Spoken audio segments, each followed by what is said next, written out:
Masiwa yamina wezili pasa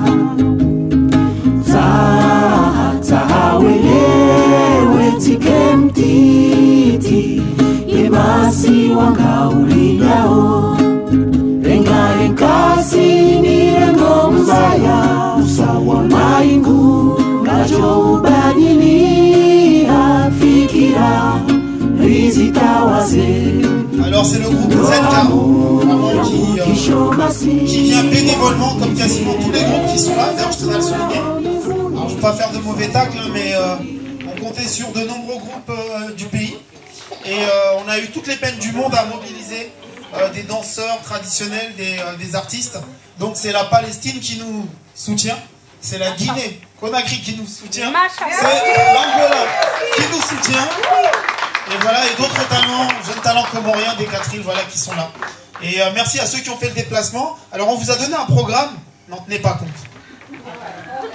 Voilà, on va s'amuser et on va honorer la mémoire de ceux qui nous ont libérés. Et même si cette indépendance, elle est que, on va dire, elle est inachevée. Mais un combat, c'est tous les jours, c'est tout le temps, on se relève. Voilà, donc encore une fois, applaudissez-vous parce que c'est nous les enfants de l'indépendance. Alors, je suis accompagné en fait de plusieurs personnes, vous avez pu voir. Nous avons Yuna, nous avons Eclipse, Zion, Ali, Nadine. Ah mais c'est Alzheimer ou quoi? Je rigole, Naïma et Nouria. Donc là, vous avez, comment dire, vraiment la fine fleur de l'association Boukishou et Massiwa. Vous verrez, on n'est pas nombreux, nous les garçons. Et de la Fédération des associations comoriennes de Nanterre. Donc nous avons la présidente de Boukishou et le président de la Fédération des associations comoriennes de Nanterre.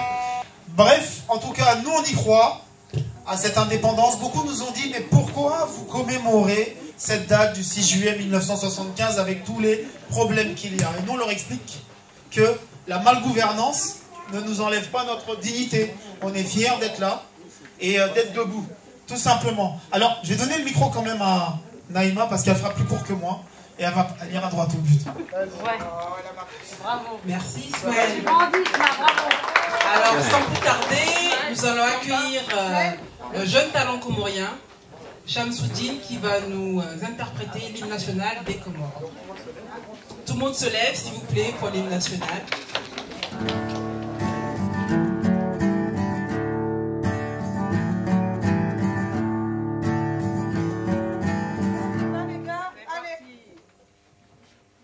Beramu yisi pepeza inadi ukombozi pia ida ulaivenuha tasibabu ya idini huya tsangaya unukumoria narikeni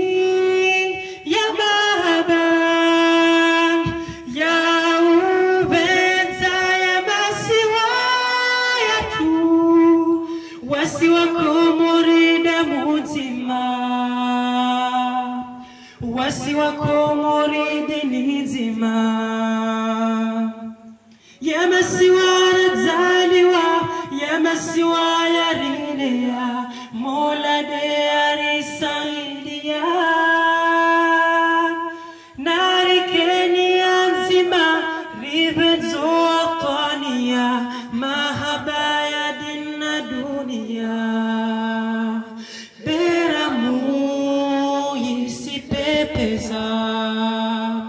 Rangu mwezi sita wajie Yeda ulaibenuha Zisi waza zetu zikatuha mahori na nzuwani mwali na ngazija narikeni ya mahaba ya hubenza ya masiwa.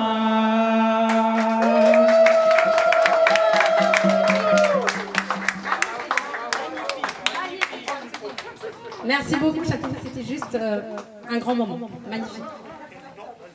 Présidente, on te laisse enchaîner pour ouvrir officiellement la journée. Donc déjà, bonjour à tous et à toutes. Un grand merci.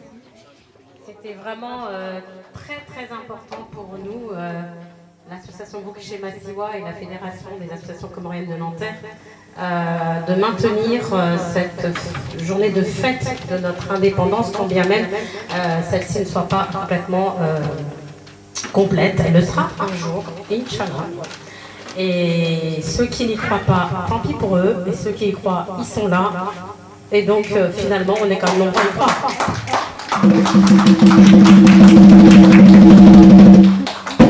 Du coup, ça va être une journée pleine de, comment dire, de surprises pour vous, parce qu'effectivement, vous avez distribué un programme qui, en substance, ne faut pas complètement l'oublier, car quand même, il va y avoir des choses du programme qui vont avoir lieu. Mais pas forcément dans l'ordre, avec le contretemps qu'on a eu. Mais sachez que on est super heureux de vous avoir auprès de nous aujourd'hui. Cette journée compte pour nous et elle compte aussi pour vous. C'est pour ça que vous êtes là. Donc profitez bien de cette journée. Restez jusqu'à la fin parce que les surprises sont vraiment jusqu'à la fin de la journée. N'hésitez pas au moment des entr'actes à aller vous substanter, boire, voilà. Ça se passe tout au fond de la salle qui est à côté. N'hésitez pas à aller voir nos différents stands présents. Nous avons la chance d'avoir aujourd'hui édition C'est la Cante. Amina, tu peux te lever, s'il te plaît? Voilà, donc il y a ce stand là-bas. Les éditions Kalamouzi, je ne sais pas si elle est arrivée. Non. Le stand palestinien, s'ils peuvent se lever pour... voilà. Le stand initiation Fatma, le aîné. Voilà. Nous avons le stand Natural Beauty. Elle était là, la dame. Voilà. Le stand de vêtements, Laïla. Elle est où, Laïla? Voilà. Le stand de jeux pour enfants, Zaïna, tu es où? Voilà, c'est elle qui va être l'animatrice pour la journée, entre autres. Hein. Allez l'aider, hein, parce que ça va pas être facile quand même. Hein. Et il est où ton petit livre de coloriage? Je veux bien que tu le montres parce qu'il est beau quand même. Ainsi que le stand de Vokisho du Mondo Wadi Hiro. On va vous expliquer un petit peu sur ce stand notre action de randonnée thérapeutique qu'on a fait l'année dernière et qu'on réitère cette année au mois de novembre. Et j'ai loupé, je crois, un stand, mais je crois qu'il n'est pas là, Nourvani Bio, il n'est pas là. En tous les cas, merci à tous. Je vais donc laisser la parole à Ali, le président de la Fédération des associations comoriennes de Nanterre.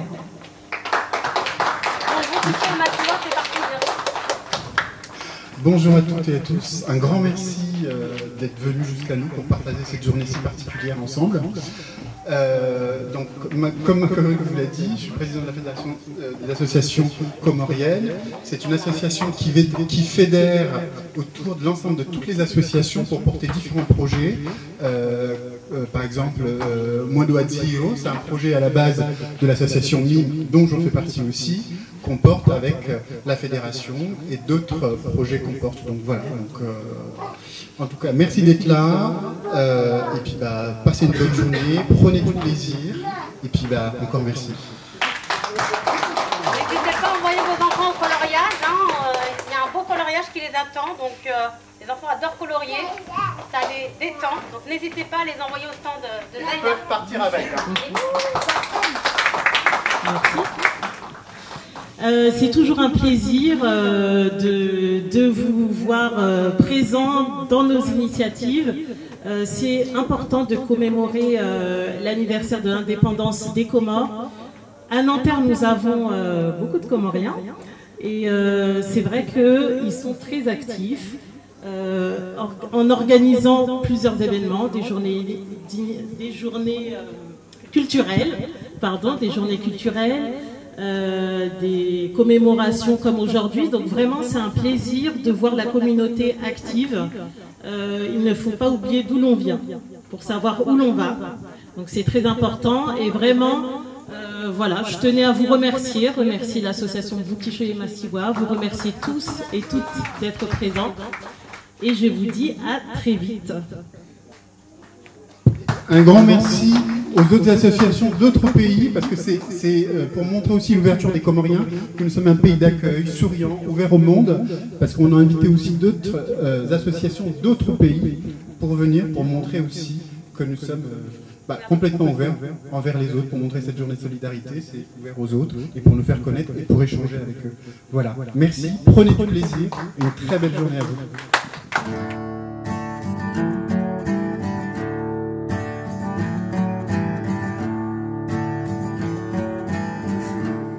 Je situe un peu les Comores. Il s'agit des 4 îles situées à l'entrée nord du canal de Mozambique. Tout le monde voit le canal de Mozambique. Nous avons l'Afrique et l'Afrique de l'Est. Nous avons Madagascar à côté, et ce passage-là qu'on appelle le canal de Mozambique. Donc, cet archipel est composé de 4 îles. La Grande Comore qu'on appelle Ngazidja, Moyeni, Mayotte et Anjou. Et ces îles ont connu différentes vagues de migration dans le cadre de son peuplement. Ceux qui sont venus de l'Afrique, vraisemblablement, sont les premiers qui sont venus, et puis après, suivis par d'autres mouvements de population venus de ce qu'on appelle les Arabo-Chirasiens. Et s'agissant de la question d'aujourd'hui, pourquoi l'indépendance, pourquoi célébrons l'indépendance, je voudrais apporter une clarification. Parce que le plus souvent, on fait une confusion, et particulièrement, j'ai déjà vu certaines personnes, même des intellectuels, faire la confusion entre la question de l'indépendance et la mauvaise gouvernance des Comores. L'indépendance des Comores, avant de parler de cette indépendance, il faut savoir qu'on a été colonisé. Et l'histoire des Comores ne commence pas en 1841, parce que le plus souvent, dans les médias français, on a l'impression qu'on nous sert que l'histoire des Comores a commencé en 1841 avec l'avènement de Passo et la France dans l'océan Indien. Ces îles ont une histoire qui est millénaire. Ces îles ont eu des relations entre elles. Et pour ne citer que en 1815, lors de la... Je pense que c'est celui-là. Il est bon? Oui, il y a moins d'écho. Ok. Donc, s'agissant de l'histoire politique de la région, parce que le plus souvent, je vais plutôt exposer, tout en répondant à des questions, le plus souvent, on nous dit, ces îles des Comores n'ont jamais eu une unité politique, ils n'ont jamais été ensemble avant l'avènement de la colonisation. Ça, vous avez souvent entendu cette question. Ce qui est faux, parce que si la France est venue à partir de Mayotte en 1841, sachez que bien avant, il y a eu des relations entre ces îles. Je prends un cas, je prends le cas en vers 1833-1835, l'île de Mayotte était sous la domination du sultan de Mayotte, de Moïli, qui était le sultan Ramanétaka. Et entre 1835 jusqu'à 1836, le sultan d'Anjouan a occupé Mayotte, puis a lancé ses expéditions de l'autre côté de Moïli, a installé un gouverneur à Mayotte qui s'appelle Oumar Masla. Donc c'est quelqu'un, c'est le sultan d'Anjouan qui installe un gouverneur à Mayotte au nom du sultan d'Anjouan. Là, la France n'est pas encore dans la zone. Et après, ce sultan est parti, c'est le sultan Abdallah II, est parti à Moïli avec un prince de Mayotte qui s'appelait Wanakombo pour aller faire la conquête de Moïli. Et au niveau de Moïli, il y a eu un drame parce que le sultan Abdallah II d'Anjouan et le sultan Wanakombo de Mayotte sont décédés à Moïli. Et c'est en ce moment-là qu'André Nansoul, que vous avez déjà entendu, mais je vais vous dire qui est André Nansoul. André Nansoul qui est un sultan originaire de Madagascar. D'ailleurs, ça m'étonne aujourd'hui de voir que de l'autre côté de Mayotte, certains sont fiers parce qu'ils ont été vendus par un malgache, mais aujourd'hui, ils chassent des malgaches aussi. Donc là, on doit faire une clarification sur cette question. Si vous estimez qu'un malgache a pouvoir de vendre cette île, ça veut dire que cette île appartient à des Malgaches. Donc il n'y a aucune raison de chasser des Malgaches de cette île. Donc ce qu'il faut, parce que pourquoi André Lansou est venu à Mayotte, c'est tout simplement parce que de l'autre côté de Madagascar, je fais un petit peu le parallélisme entre ces deux îles, c'est que à Madagascar, c'est une île qui a été divisée par plusieurs royaumes. Au centre, nous avons ce qu'on appelle le royaume Merne. Et dans les régions, on avait le royaume Sakanaba au nord, le royaume Betim Saraka à l'est, et nous avons le royaume dans le Bézanzang ou le Béslem. Mais c'est le royaume Merne, à l'instar du sultan d'Anjouan, qui avait lancé des expéditions pour essayer d'unifier Madagascar sous la domination du royaume Merne. Et au niveau de l'Anjouan, au niveau des Comores, c'est le sultanat d'Anjouan qui a le plus engagé des expéditions pour essayer d'unir l'ensemble de l'archipel des Comores sous son autorité. Ce qui veut dire qu'au moment où la réélection coloniale arrive à Madagascar en 1896 avec la pacification de Galéi, l'ensemble de Madagascar n'était pas soumis sous le royaume Merne. Et pourtant, on parle du royaume de Madagascar. Alors qu'il y a des territoires de Madagascar qui n'étaient pas sous l'emprise du royaume Merne. Et également de l'autre côté des Comores. Mais aux Comores, vous avez peut-être entendu parler de livres de Urbain Forêt qui parle de les Comores sultans batailleurs. Quand c'est des Comoriens qui veulent réunifier l'archipel, on parle des sultans batailleurs. Mais quand c'est Bismarck qui le fait en Europe, on parle d'un unificateur. Quand c'est Radama qui le fait à Madagascar, on parle des rois unificateurs. Donc tout ça, c'est pour vous dire que les Comoriens, on a abandonné notre histoire à nous et on a laissé le soin à d'autres personnes de l'écrire. Ce que, heureusement, il y a d'autres Comoriens, j'ai vu des livres qui sont publiés, le livre de Touiba, le livre où il y a tout un tas de livres qui sont publiés, qui sont très intéressants. Donc, pour ce qui est du processus de l'indépendance, à partir du moment où la France a pris possession sur Madagascar, sur les Comores, quelques années plus tard, l'ensemble des Comores est uni sur ce qu'on appelle Mayotte indépendance, et à partir de 1912, désormais, les Comores sont devenus une colonie et annexées à Madagascar. Donc, les Comores sont devenus une province de Madagascar. C'était la 3e circonscription de la province de Madagascar, laquelle circonscription a voté le président Cheikh en tant que député de cette région-là. Et le combat, et ça il faut le saluer, le combat de Cheikh, son premier combat et sa première victoire, c'était de séparer les Comores de Madagascar parce qu'on n'avait rien à voir avec Madagascar. Nous sommes une nation, nous sommes un pays, on n'avait rien à voir avec Madagascar. Et Cheikh a gagné cette bataille. En 1946, désormais, les Comores sont devenus un territoire d'outre-mer comme les autres. Et désormais, c'est Dzaoudzi, la capitale, l'ancienne capitale de Mayotte, qui était la capitale des Comores. Il n'y a jamais eu de problème de séparation ou quoi que ce soit. Cette question de Mayotte, parce que c'est ça aujourd'hui, cette question de Mayotte, je vous l'expliquerai tout à l'heure, mais au jour d'aujourd'hui, pourquoi nous fêtons le 6 juillet? C'est tout simplement parce que c'est la fierté d'avoir brisé les chaînes de la domination coloniale. Nos aïeux, nos aînés, ceux qui se sont battus pour que l'indépendance devienne une réalité et non un rêve distant. Parce qu'il y a des nations aujourd'hui qui se battent pour qu'ils deviennent indépendants ou qu'ils deviennent une nation ou un État. Mais Dieu merci, nous les Comores, on a eu cette chance. Le 6 juillet 1975, nous sommes devenus indépendants. Donc, ceux qui font la confusion entre le droit à être un peuple libre, une nation libre, et la mauvaise gestion du pays, ça c'est une erreur grave. Parce que les 365 jours de chaque année, multipliés par 48, de mauvaise gouvernance, toute proportion gardée ou à l'échelle, c'est en fonction de chaque gouvernement, n'a rien à voir avec le droit à un peuple comorien de se considérer une nation libre. Aucun peuple, aucune nation ne mérite l'abomination de la colonisation. Donc il ne faut pas confondre ces deux choses.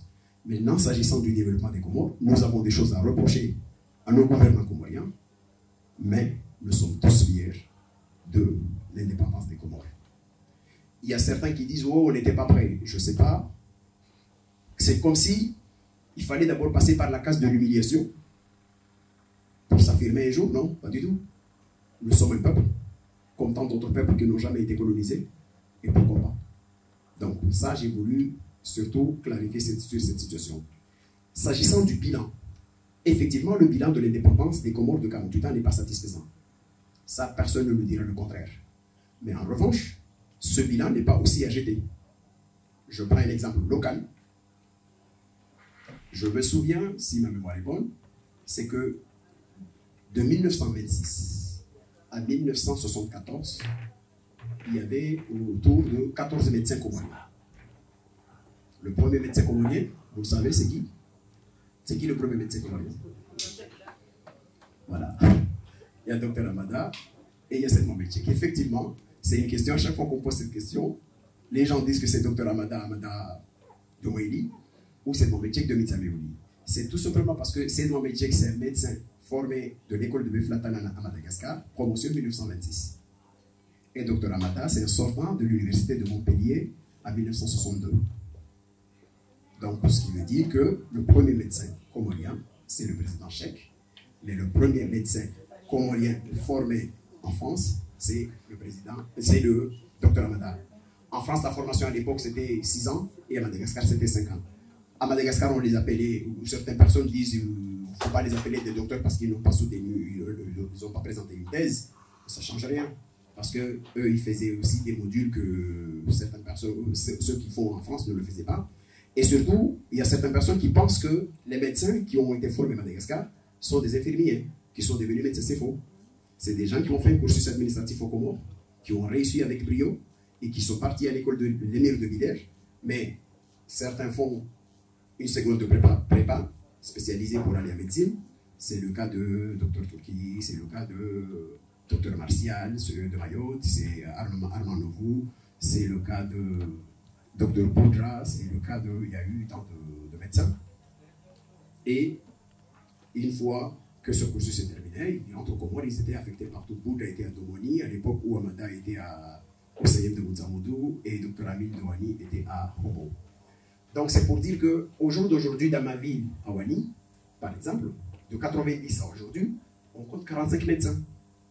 45 médecins, dont 10 spécialistes, 10 qui exercent à l'extérieur, mais qui vont bénéficier de l'effort de l'État comorien, jusqu'au niveau bac, par exemple.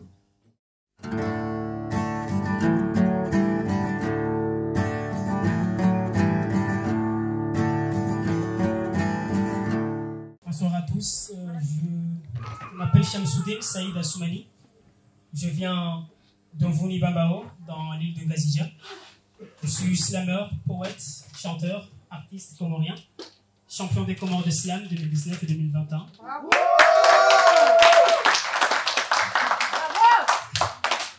Je suis en France depuis déjà 7 mois pour les études. Je fais l'informatique, surtout dans tout ce qui est cybersécurité. Et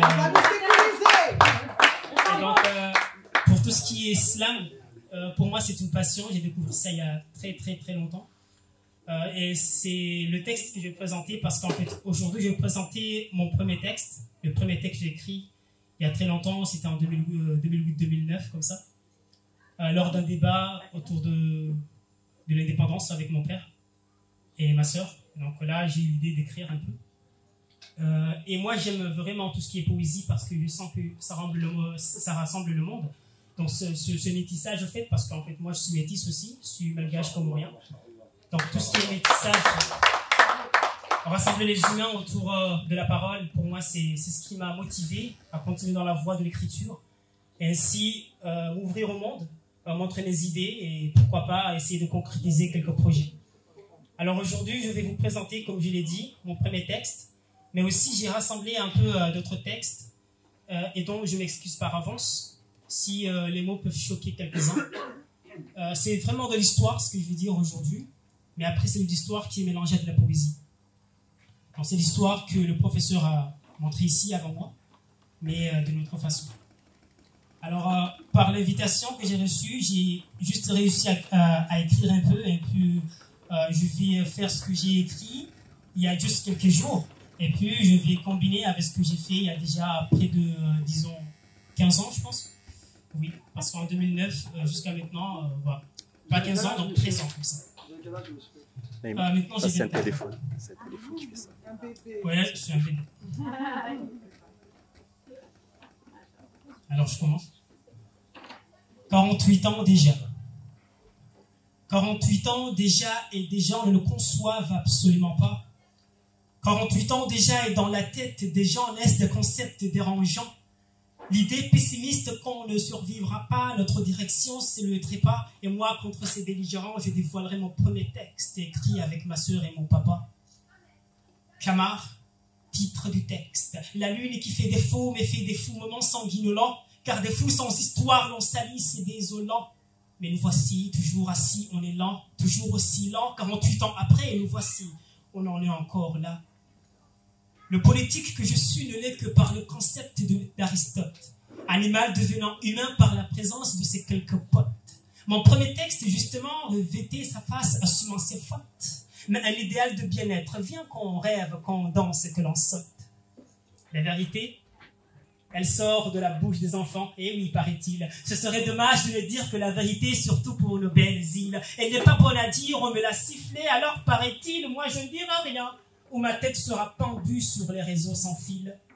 À 10 ans, je me rappelle, j'ai écrit les mots qui vont venir, le rêve était sacré. À cet âge-là, la vérité ne se dévoile, je n'étais pas vraiment prêt. À cet âge-là, rêver, mais du bon au cœur et l'aspect ardent. Alors je l'ai dit, je le redirai encore. Un jour, les Comores sont devenus un pays indépendant. Oui, un peu trop dépendant de tout, ou presque. Du riz et du rôti, on le sait, mais pas besoin d'effigie ou de fresque. Mais je l'ai dit, à 10 ans, mon premier texte avait espoir, espérance de tout, mais tout ne s'est pas passé selon mon bon vouloir. Restez bien calés dans vos fauteuils, installez-vous confortablement, ainsi débute mon texte. À 10 ans, je réfléchissais moins et faisais beaucoup de confiance à mes réflexes. Souffrant d'une colonisation pendant plus d'un siècle par la France, leur indépendance fut contrainte le 6 juillet 1975, les Comores faisant face, ils plient leurs bagages sans effusion du sang en disant « Mais nous aussi, nous sommes majeurs indépendants, alors finissons-en ». L'oracle a fait des miracles et sans obstacle, grâce à l'audacieux Mouni Baraka, osant ici le drapeau comorien reconnu par l'ONU, c'est le cas. Cette immuable indépendance comorienne, c'est du socle. 4 étoiles avec ferveur excellent dans le monde entier, à travers plus d'Ahmed Akala, Abdelrahman, dans la paix, la paisibilité, et ce n'est pas sorcier. N'est-il pas le sauveur comorien, ou plutôt n'est-il pas le gentleman? L'indépendance, c'est le premier travail comorien. Chaque citoyen se donne ses charges, mais je suis le comorien. La connaissance, l'expérience ont développé une compétence, une nouvelle page d'aisance. Les Comores sont comparés aux autres mondes, et ce n'est pas tout. Petit à petit, le chemin devient court et atteigne presque le bout. Alors, Comoriens, soyons fiers de nos réalités, de leur sort, de notre peau, de notre hymne, de notre unité. Comores, comme or, tout le monde nous honore. La lune des Comores brille comme l'or. Le monde nous honore, notre or nous adore. Ô peuple d'honneur, notre pays, c'est notre honneur. Le monde est éclairé par notre lueur. Soyons ce peuple uni par le sang et par la religion. Soyons ce peuple uni de bon cœur, d'hospitalité, de générosité. Notre pays est prodigieux, c'est un beau pays pour un bon peuple. Alors vive les Comores, alors. Vous voyez, je vous l'ai dit à 10 ans, les mots étaient fluides et beaux. Aujourd'hui, rien n'est plus comme avant, j'ai fait un faux bond.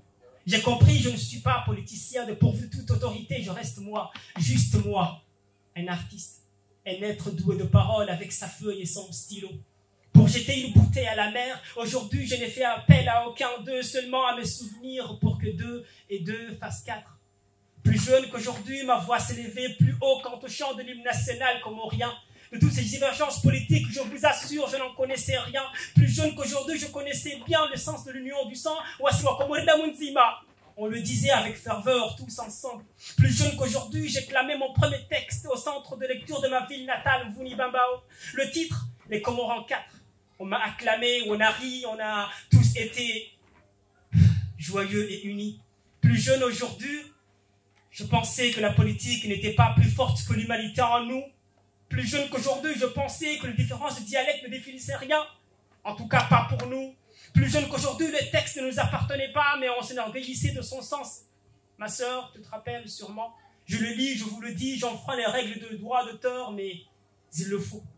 Ma sœur, ces paroles, tu les drapais sur la scène avec fierté, je les reprends à toi et à leur auteur. Rien n'est plus comme c'était. Elle devait sécher ses larmes en gardant son calme au fond de son âme, en prenant le calame et les faces et les larmes des esclaves battus aux armes, en écrivant ce qu'elle pense et en pensant ce qu'elle écrit et les faces des douleurs de ses ancêtres battus au cri d'alarme. Un jour, Maître Renard disait à Renardeau que l'on ne peut devenir paon quand on est né corbeau. Alors toi, fils de Bac ou de Mahaloua, crois-tu vraiment un jour devenir Jean-François? Aujourd'hui, je comprends bien. Grand-mère est assez vieille, mais n'a pas perdu toute sa tête. Enfin, si, en partie, mais la veille, elle paraissait plus humble et sa facette était toute mignonne. La rose de Ronsard, elle a connu d'une copine, alors elle nous prend pour des connards, elle nous chasse comme des canards. 4 sœurs se seraient aimées jusqu'à la mort, mais la conscience humaine, en plus de contradictions, jette son sort. Écoute-nous, écoute-moi, pars très loin, aussi loin que tu pourras, tu es enraciné en nous, et seul Dieu sait comment. Tu semblais la plus sage pour que politique te déchire. On est nés unis et seules nos actions peuvent nous définir. Pathétique est ce moment et ce n'est pas le fracas des gonds seulement que l'on aura. Je sous-estime la situation, n'appelons pas la mort. Vous savez, elle arrive, elle nous noiera. La violence n'a jamais résolu des problèmes. Si ce n'est de grains de haine que l'on sème, au rond-point de la parole démocratique, des solutions peuvent germer. Tout ceci est si fantastique à croire que la parole est plus forte qu'un gaillard armé.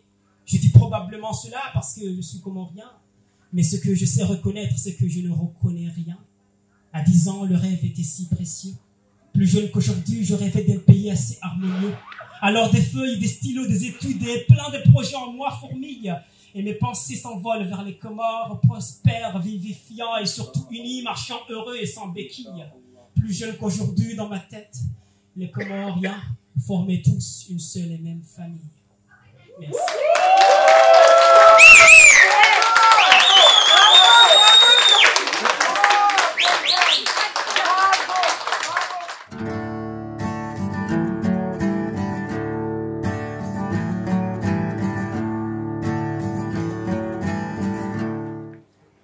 Bonjour. Bonjour. Déjà, pour commencer, c'est un grand plaisir qu'on soit ici.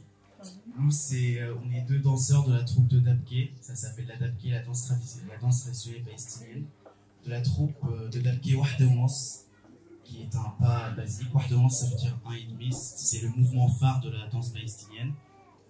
Alors, on est 2. On est normalement environ 15, mais on a été invité à la dernière minute, mais on tenait à venir pour le Comore. Alors la Dabke, c'est une danse folklorique orientale, donc qui se danse au Liban, en Palestine, en Jordanie, en Syrie et même en Irak.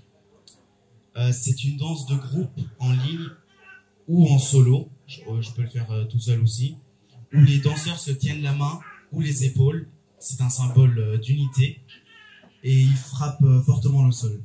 Donc c'est pour ça que je suis un peu en militaire aujourd'hui. Vous allez entendre les pas, je vais un peu frapper l'estrade. Donc dans la Dabke, il y a un meneur de la Dabke, c'est le guide, c'est lui qui guide la ligne, et on le suit, et il donne le rythme aux autres danseurs.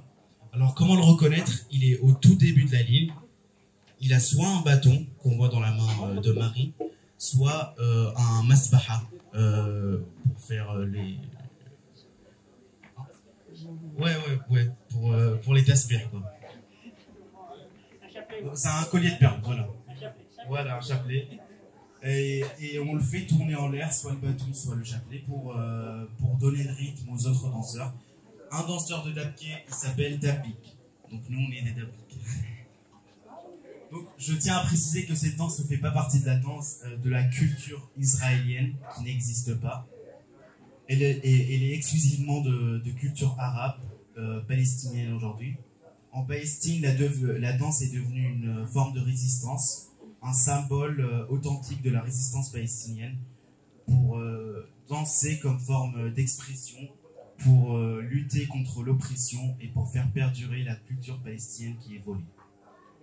Donc voilà, aujourd'hui on va vous faire 2-3 shows, et si vous voulez après, et si on a le temps déjà, faire une initiation pour que vous appreniez aussi un peu les pas de base, ça nous fera plaisir. Merci beaucoup. Merci.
Et voilà bas.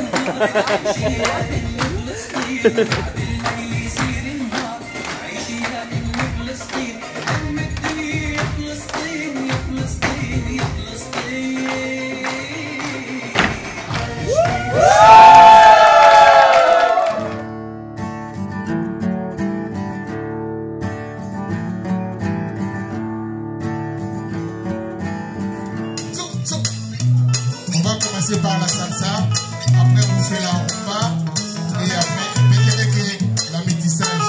On adore ça, nous. Métissage. On va faire des reprises, vous allez voir. C'est pour danser, hein. C'est ça le problème. Est-ce que ça va? Est-ce que ça va? Ah oui, il faut danser quand même, on vit qu'une seule fois. Vous avez vu lorsque les jeunes étaient là, on était tous enfermés. Là, on est libre, on doit s'envoler.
toi j'ai manie.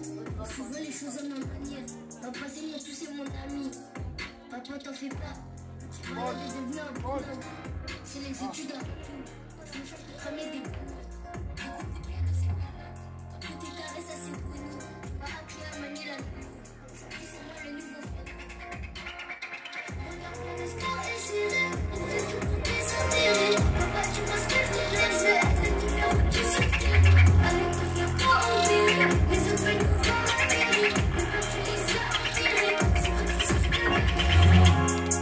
Et dans ce bazar, Mwanangu tohune baraka shachonori jua nasi Amure na ujo milele Shile ya hunikane pele Kuwani do wajambe chile Ikarimu waje warishile Tazare nilizo Kumana Pamide na rumzo Tosela hashari Bayari linga mjowana Wakulewa kakuhe Bawa uranzi mwalowa chuwana Merci.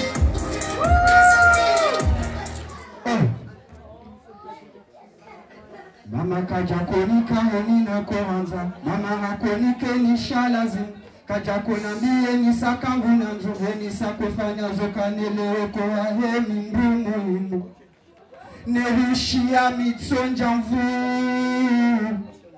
weka mnono mitoka mnono vangu wede warengale funvu kuroho ni hangu yeka kutunja mbeho ni nsinje vangu Sidami yecho uliva mngumi mbumso na atalefini woko ya jambwe nyingu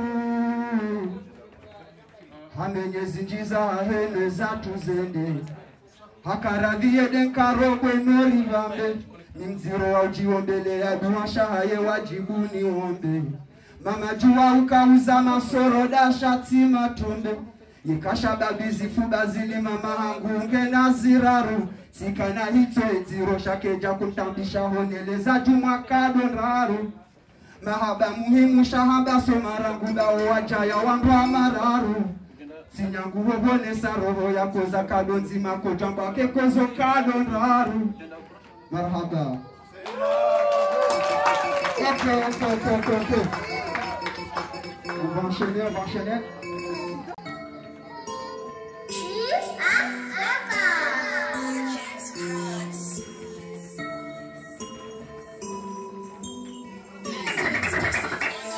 Yesani umiti juzive amaulu Ramuna chaukahala kakala Amana biye shajwanza ushune maulu Edina shita hena uwa Yesani umiti juzive amaulu Ramuna chaukahala kakala Amana biye shajwanza ushune maulu Edina shita hena uwa Mama ikarantu na biakani Duniani hena ngune zamani Nuna sono tabiri ni jala lotimi na sitani Kote na manajizoza Kwa wani kingo ndo wakusuma haku Shahari esi tuangu Nitwa iso kazuri kamu Mwenda hamba vifanya Ngole bosi laku Kwa watu nipe wahuti Niziseli Nikuloka usasamu Eka sita safeka siwa hodari wa isabu Sidakimisha kila shauti Nuzise sababu Kwa pesa na borisari zweta Oleta mama yale shoya kawe shanti meugu Umiti juzive hamau Ramuna chauka hala kakala Amana biye shajwanza shunde mabudu Bede na shita herangu Esa yo umiti juzive hamau Ramuna chauka hala kakala Amana biye shajwanza shunde mabudu Ele na shita elangu baba Kamse mwetia ya hangu batina uramani Zitana sufanya wakati nini mfikirio Mizita juzishanga mjobadili shishio Nisoze sasa ziwa Rio ya nachosa Shaka suona sawa Wali kwa mitinu wali sida ya wumula mzisawa Kochiri marudizo mijua Uli starizo ya wauji ya wautini kedua Wenguloni rohitwani Naengekeye kuhama madege tenda hukusiri Hata hichozo fikiri skutio mkusiani Weka tukundu kumeda mtangosheye amani Zami wamiti juzi juziwe amaudu Ramuna joka la kakala Ramuna shajwanga shule maudu Medina shita yangu Esa yo miti juziwe amaudu Ramuna joka la kakala Mama nambie shajwanga shule maudu Medina shita yangu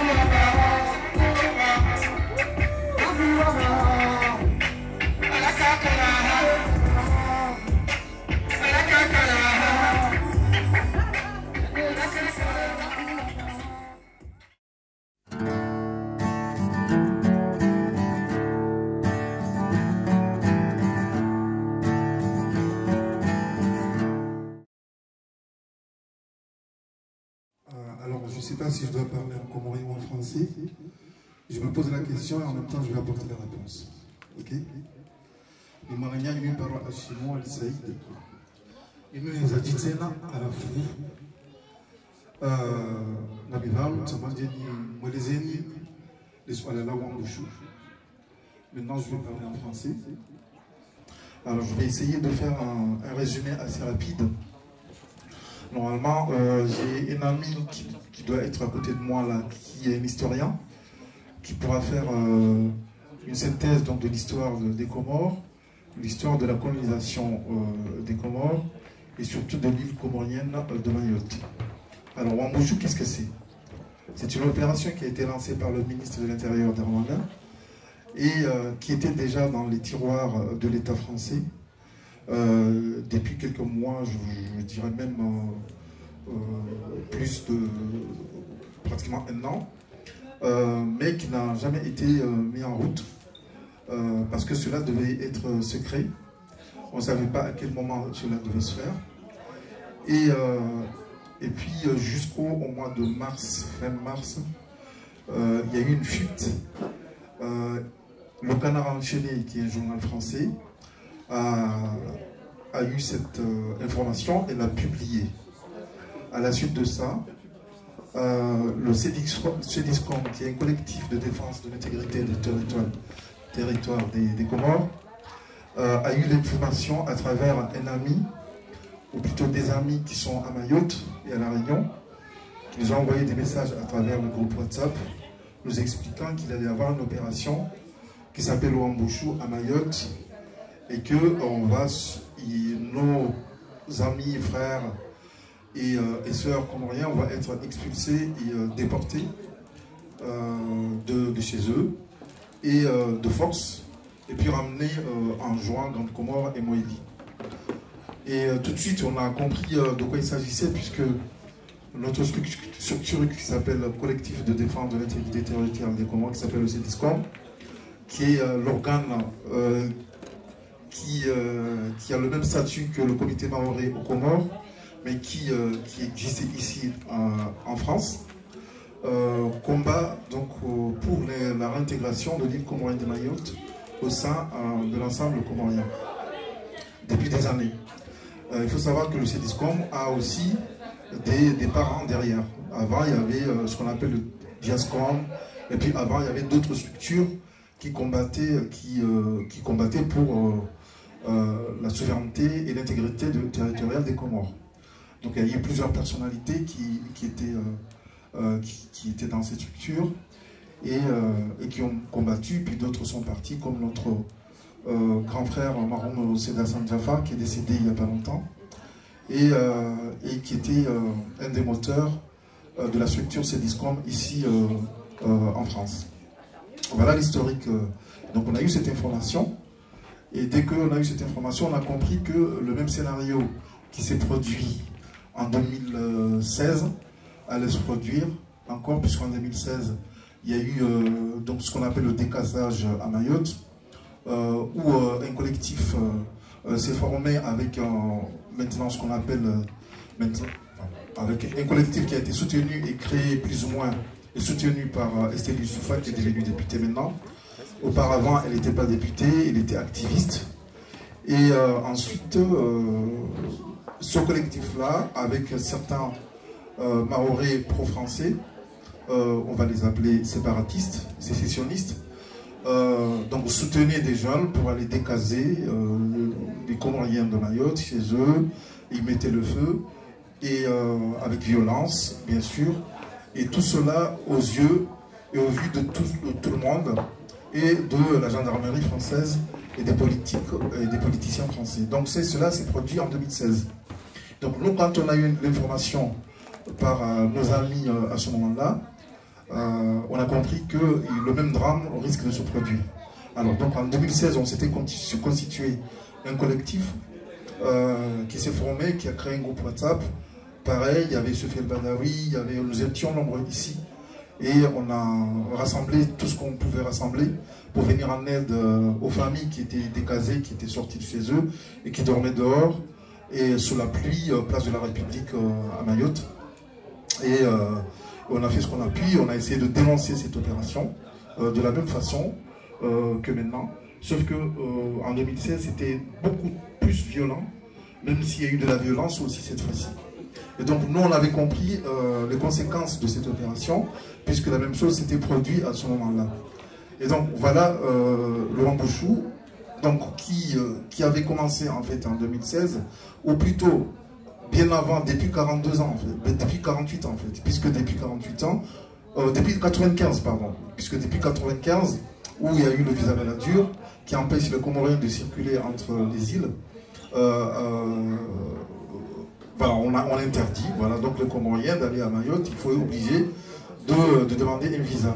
Donc depuis cette période-là, il y a ce Wambushu qui a commencé, puisque ça a commencé les expulsions, les déportations et les déplacements forcés des Comoriens de Mayotte vers les autres îles. Chose qui n'existait pas avant, puisqu'on pouvait circuler dans les îles sans problème. Donc le Wambushu, pour venir à cette histoire de Wambushu, donc je disais que c'est le Canard enchaîné qui nous a donné, qui a publié l'information et qui nous a été communiqué par des amis de Mayotte et de La Réunion. Quand on a compris ça, on a créé tout de suite ce qu'on appelle le CESUM aujourd'hui, collectif Stop Wambushu à Mayotte. On a créé tout de suite un logo, on a fait appel à toutes les associations de la diaspora ici en France, et on a fait appel aussi aux associations de la société civile aux Comores, on a fait appel à la communauté maoré, Troisième Voie, Hifazi, toutes les structures des Comores. On leur a dit que voilà, il va y avoir un massacre, un danger, une opération criminelle, puisque c'est pas nous qui disons que c'est une opération criminelle, c'est la loi internationale qui le dit. Et donc, à un moment donné, il ne faut pas avoir peur de donner les mots qu'il faut. On va revenir là-dessus après. Donc, Wambushu, c'est quoi? C'est une opération donc, qui a été lancée par Darmanin, je reviens là-dessus, et qui consiste donc à 3 raisons. Première raison, c'est donc d'éradiquer la violence et la délinquance, c'est ce qu'ils disent. Et puis, ensuite, faire sortir des personnes de leur logement, même des personnes qui avaient des papiers, donc pour pouvoir récupérer des terrains. Ils parlent de logement insalubre. Et la troisième partie, c'est d'expulser, et non on ne parle pas d'expulsion, on parle de déportation, puisque la loi internationale interdit à toute structure, à tout État, à toute personne de forcer, de déplacer des personnes qui sont chez elles. D'accord ? Les Comoriens qui sont à Mayotte sont chez eux, selon le droit international, on reviendra là-dessus. Et donc voilà les 3 points qui définissent ce que c'est l'opération Wambushu, qui a débuté donc au mois d'avril et qui a été interrompue par notre action, puisque à la suite de ça, lorsqu'on a fait appel à toutes les associations, on s'est mobilisé, on a mis en place des différentes structures locales, ce qu'on appelle les focales, si vous voulez, à Marseille, Nantes, Nice, dans les grandes villes de France. On a créé des points focaux et on a organisé une grande manifestation le 16 avril, une manifestation conjointe qui a été diffusée partout. Et puis à Moroni, ils avaient organisé une manifestation le 15 avril au foyer des femmes. Et donc voilà ce que c'est le Wambushu. Et malheureusement, en fait, j'ai oublié un élément très important. Le Wambushu s'agissait en fait de déplacer autour de 20 000, 22 000 personnes en un mois, 2 mois. Voilà, c'était ça.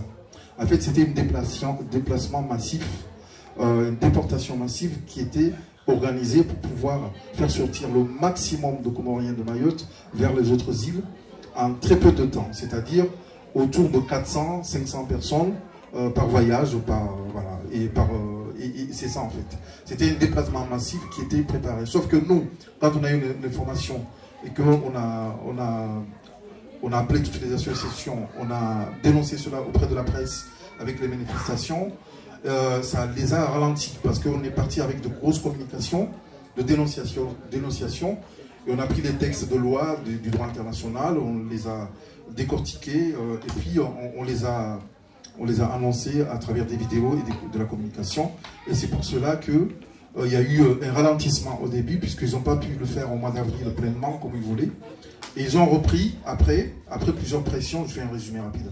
Ils ont repris en fait les expulsions plus tard, après que le gouvernement Azali et le président Azali est venu ici.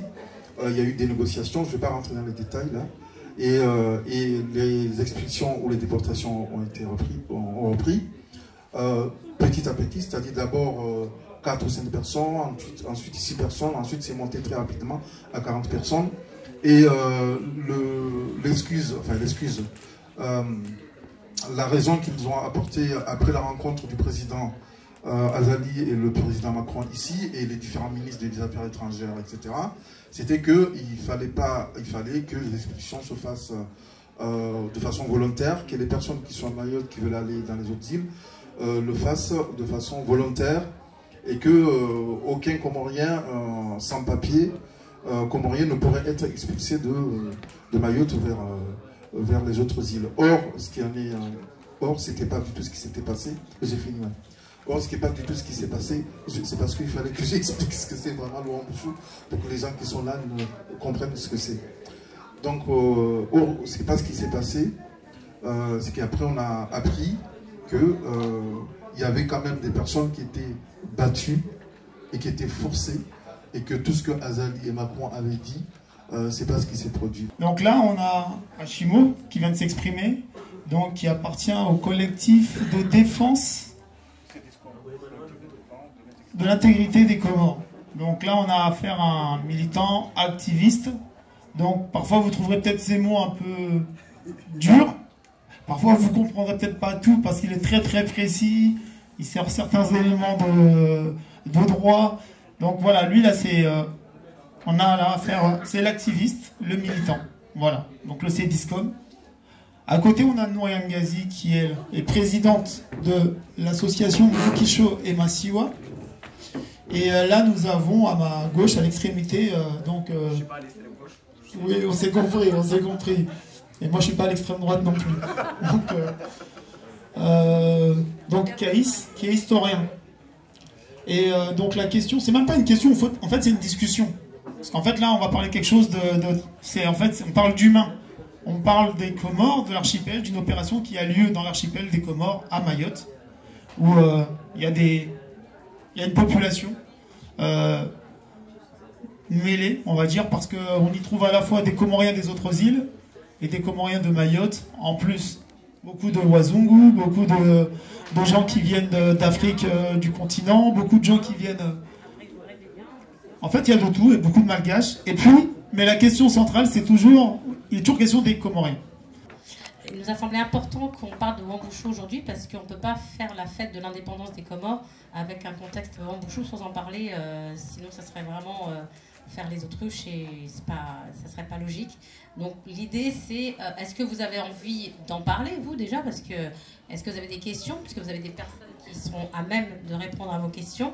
Moi en tant que présidente d'une association qui milite contre les droits humains, il est bien évident que c'est une opération qui nous a choqués, de déporter des personnes de la sorte, les déplacer d'un point A à un point B sans se préoccuper de ce qu'il adviendrait d'eux, de ce qu'ils allaient devenir, où ils allaient dormir, manger, enfin vraiment c'est ce qui a fait réagir Mukisho et Masiwa en tous les cas, et toutes les associations qui ont rejoint le collectif Stop Wambushu. C'est ça. Après, effectivement, il y a le versant un un peu plus politique à côté, mais n'empêche qu'aujourd'hui, on ne peut pas faire fi de ça et se dire on fait la fête de l'indépendance et Wambushu, non, Wambushu existe malheureusement. Et comme l'a contextualisé notre ami Hashimo, en vrai, il existe depuis le visa Balladur, en fait. On ne l'appelait pas Wambushu, mais ça se fait depuis 95, tout ça. Sauf qu'aujourd'hui, ça s'est fait de manière, on va dire, beaucoup plus méga, plus, voilà, et beaucoup plus de personnes déplacées. Mais ce qui se fait là se fait depuis maintenant des années. Et ça n'a que trop duré. Et il faut trouver un moyen pour stopper ça. Le moyen, en vrai, c'est que c'est nous qui l'avons entre les mains, quand bien même qu'on soit apolitique. Entendre que nos compatriotes sont déplacés comme du bétail, ça ne peut pas nous laisser indifférents. Et donc c'est pour ça que moi, en tous les cas, je suis là devant vous aujourd'hui. Il faut qu'on clarifie la situation, c'est que c'est une opération militaro-policière engagée par le ministre de l'Intérieur français qui a 3 objectifs. Arrêter des délinquants, parce qu'il y en a à Mayotte. La violence à Mayotte, c'est fait, personne ne peut le nier. Il y a une violence qui est insupportable à Mayotte, à laquelle il faut trouver une solution. Deuxième objectif, c'est l'expulsion, ils avaient visé l'expulsion de 20 000 personnes dans un intervalle d'un mois ou un mois, ils avaient dit. Et troisièmement, c'est la démolition des bidonvilles. Donc dans ces bidonvilles, il y a certainement des gens qui n'ont pas de papiers français, parce qu'ils disent des papiers, mais même un Comorien qui est à Mayotte, qui a des papiers comoriens, il est chez lui. C'est ça la question. Donc maintenant, pourquoi nous on parle de Wambushu et pourquoi les autres pays riverains ne parlent pas de Wambushu? Parce qu'un Malgache qui est expulsé de Mayotte, c'est normal. Il est dans un état qui ne le concerne pas. Par contre, c'est différent. Un Comorien ne peut pas être expulsé à Mayotte. Parce que le droit international est clair là-dessus. Comme je l'ai dit, les Comores sont reconnus comme un état souverain depuis le 12 novembre 1975. La France avait la possibilité de bloquer l'indépendance des Comores. C'était le 17 octobre 1975, puisque pour qu'on accepte un État, il faut d'abord que le Conseil de sécurité le valide. C'est le cas, par exemple, du Kosovo, que la Russie n'a pas accepté. La France n'a pas bloqué. Et donc, passage du Conseil de sécurité, la France n'a pas voté, n'a pas pris part. Et donc, l'Assemblée plénière a validé la reconnaissance de l'État comorien. Donc, le débat juridique sur la question de Mayotte est clos. Les Comores, c'est un État composé de 4 îles. Tout déplacement forcé à l'intérieur de cet État, ça s'appelle une déportation. Et le droit international, et particulièrement le statut de Rome dans son article 7, est clair là-dessus. Ça s'appelle une déportation et c'est un crime contre l'humanité. Pourquoi nous, les Comoriens, on s'en préoccupe par rapport à cette situation? Parce que tout simplement, il s'agit des Comoriens qu'on déplace aux Comores. La vraie lâcheté dans cette histoire, on nous humilie parce que l'État comorien ne protège pas le peuple comorien. Aujourd'hui, heureusement que nous sommes ici, des associations, des militants, on fait le job de l'État. Les autorités comoriennes sont d'une lâcheté inouïe aujourd'hui. Donc voilà, la situation se pose par rapport à ça. Et maintenant, les questions, c'est surtout, c'est échanger entre vous. Vous pouvez poser vos questions. Vous pouvez même relayer des questions que vous avez entendu des Mahorais les poser. Parce qu'il ne faut pas qu'on pose que des questions qui nous mettent dans un confort. Posez même les questions qui fâchent, des bonnes questions. Vous pouvez être des porte-parole des Mahorais pour poser des questions qu'un Mahorais aurait pu poser dans un débat comme ça. Là, on a l'opération Wambushu, vous intervenez parce que vous estimez que l'intégrité territoriale comorienne est touchée. Qu'est-ce qui se passe demain si les mêmes, la France, apporte des investissements? C'est un État étranger qui arrive au Comores. Vous intervenez, vous dites on n'en veut pas, ou en France, ou c'est juste quand ça ne va pas, c'est là où on intervient. C'est-à-dire, ma question, et on est tous Comoriens, on est tous d'accord que Mayotte nous appartient, j'ai l'impression que parfois on accepte quand ça nous arrange, et on crie quand ça ne nous arrange pas.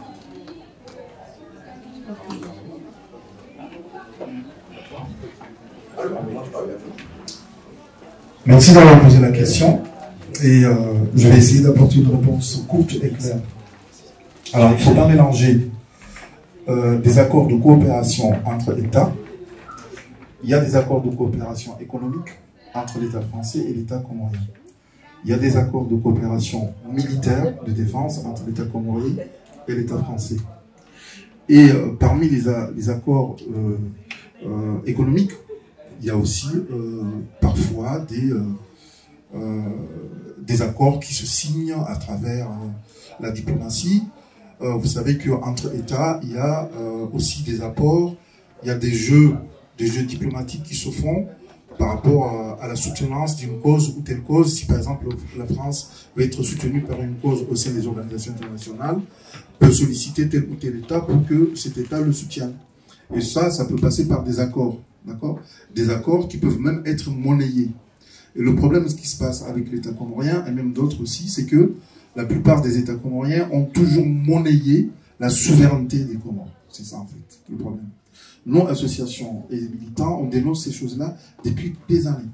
On ne peut pas aujourd'hui se prétendre dire qu'on est indépendant et réclamer un territoire qui est colonisé par la France et accepter de négocier et vendre la souveraineté comorienne à travers des accords monétaires, à travers des subventions de part et d'autre, à travers des aides émanant du FMI ou de la Banque mondiale, sachant que la plupart du temps, ces aides-là, ce sont des dettes en fait que l'État comorien va devoir payer des années plus tard. Donc voilà en fait la réponse que je peux apporter précisément. C'est pas qu'on demande de l'argent en même temps. Ce que vous voulez savoir, c'est qu'en fait on demanderait le beurre et l'argent du beurre. C'est ça l'expression. Donc c'est pas ça en fait. L'histoire c'est ça. L'histoire c'est pas ça. C'est que il y a souvent des accords entre États. Mais le problème qui se pose entre les Comoriens, l'État comorien et l'État français, il y a toujours ce système de vendre la souveraineté des Comores.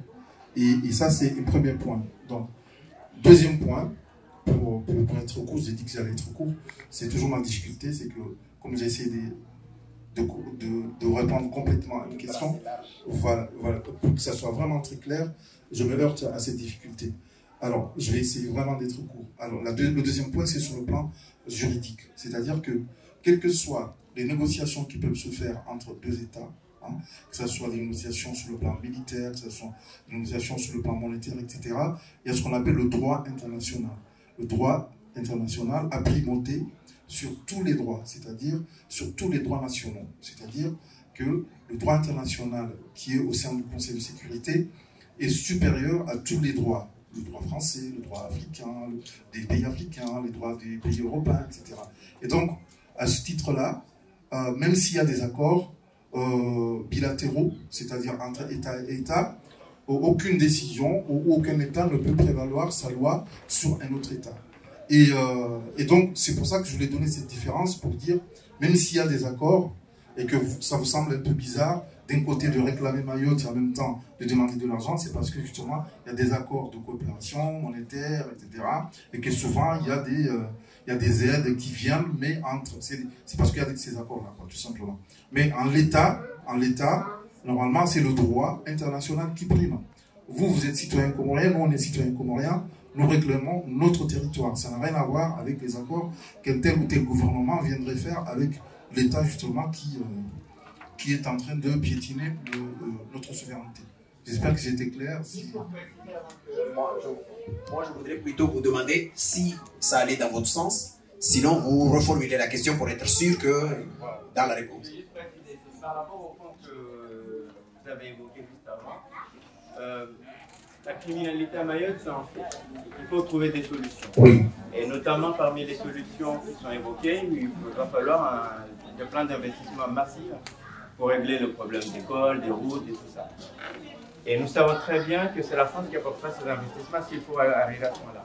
Et donc ma question c'est, nous réclamons Mayotte, nous ne l'avons pas, nous ne gérons pas ce pays. Est-ce que nous acceptons, pour régler ce problème de ceux qui y vivent de la délinquance, ce plan d'investissement qui sera apporté, et je ne crois pas que ce soit d'un accord parce que quand ils vont arriver, ils arrivent chez eux avec un département, donc ils vont investir comme ils veulent. Donc comment on se positionne vis-à-vis de ça, comment on solutionne ces violences avant de se dire, bah, nous on ne veut pas des déplacements, sachant qu'il y a une violence qui est là. Est-ce qu'on a des moyens, est-ce qu'on a en mesure, nous les associations qui sont là, pour régler ces violences autrement? Ou bien on est obligé du coup de trouver d'autres arrangements, indépendamment du fait que de nos problèmes politiques avec la France, mais vraiment sur la question de la violence. Comment nous on se positionne pour régler ce problème-là? Bon, moi, je pense qu'il y a deux choses qu'il faut séparer. Il y a ce que la France fait à Mayotte, des actions auxquelles nous, en tant que Comoriens, quel que soit, on ne peut pas les arrêter. Si la France décide, la France c'est une puissance déjà, je voudrais corriger, la France ne colonise pas Mayotte, la France occupe Mayotte, parce que les Comores sont un État indépendant. La présence de la France à Mayotte, c'est une occupation illégale d'un territoire souverain. Ça, c'est une clarification. Maintenant, c'est la France qui est en autorité de fait à Mayotte. C'est la France qui est là-bas. Quand la France veut régler des problèmes à Mayotte, il organise des élections à Mayotte, qu'il organise, il fait des projets d'adduction d'eau à Mayotte. Il est là, elle est là, c'est l'autorité de fait. Mais quand ces agissements posent problème à notre population, ou posent problème à des Comoriens, ou met en danger des Comoriens, l'État comorien, en dehors, au-delà de la question du différend politique qui nous oppose avec l'État français, qui oppose les autorités comoriennes avec l'État français, les autorités politiques comoriennes doivent protéger les Comoriens qui sont à Mayotte ou qui sont à Gaza. On est bien d'accord que les Comoriens ont des difficultés à Gaza ou qu'ils ont des problèmes en Irlande, c'est un devoir pour l'État comorien de défendre le peuple comorien là où il se trouve. Et il se trouve qu'à Mayotte, c'est encore pire parce qu'il s'agit d'un territoire comorien occupé auquel on ne peut pas laisser passer. Donc moi je pense que ça il faut séparer ces deux choses. S'agissant maintenant de la clarification de relations, si la France apporte de l'argent, qu'elle apporte à Mayotte ou elle apporte aux Comores, moi je pense qu'il y a un cas de schizophrénie qui mine les Comores dans la relation avec la France. La France, c'est la puissance qui occupe illégalement un territoire souverain des Comores. Mais c'est la seule puissance que l'État comorien a accepté de signer des accords militaires pour nous protéger en cas d'agression extérieure. Vous voyez un peu ce que je veux dire? C'est l'État qui nous agresse, qui est censé protéger les Comores encore. Là, il faut qu'il y ait une clarification sur ça. L'État comorien doit être cohérent. Il y a d'autres pays qui ont des difficultés. Ils discutent, ils avancent, mais ils ne sont pas dans ces cas de schizophrénie, où on dit, bon voilà, vous nous agressez, mais vous allez nous protéger. Il faut que l'État comorien se mette aussi en diapason par rapport à sa pensée.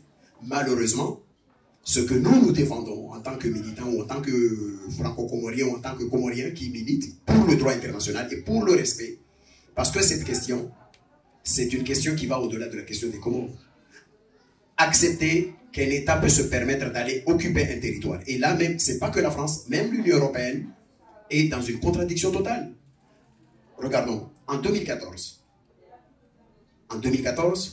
la Russie agresse la Crimée.